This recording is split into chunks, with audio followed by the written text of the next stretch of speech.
The Suwan project is supported by the Australian Government through the Australian NGO Cooperation Program ANCP. True progress includes everyone.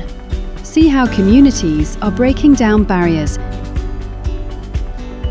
คือหนึ่งคือเพิ่นลงมาคือเฮาก็มีบทเรียน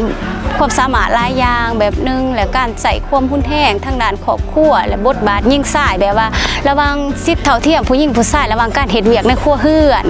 แบบว่าเฮาได้มีการพัฒนาแบบเฮาก็ซอยกันหลายขึ้นจังซี่นะซอยกันหลายขึ้นจากที่ว่าผัวเมียแบบว่าเมื่อก่อนก็ส่วนหลายก็สิใส่แต่เมียจังซี่นะโดยที่บ่ฮู้แบบว่าบัดตัวนี้ก็หน้าที่เมียอีซั่นก็หน้าที่เมียเบิดจังซี่นะแต่พอเพิ่นได้เข้ามาเฮาก็มีความรู้ตื่มว่า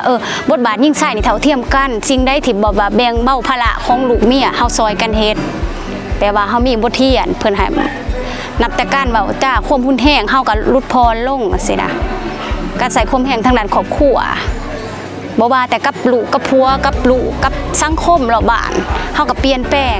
เพราะว่าบางสิ่งบางอย่างเฮาก็บ่ฮู้เพิ่นได้มาเปิดกว้างมาให้ความรู้เกี่ยวกับพวกเฮาก็มีความแบบว่าเปลี่ยนแปลงหลายเติบแหละสำหรับที่ว่าโครงการเขามาเนี่ยบทเรียนใหม่ๆเนาะเขาก็ได้พันเนาะเขามาร่วมเนาะเขาให้เขามาร่วมเพราะว่าทั้งเฮาก็ระดมนะฉุกโยว่าให้คนพิการนี่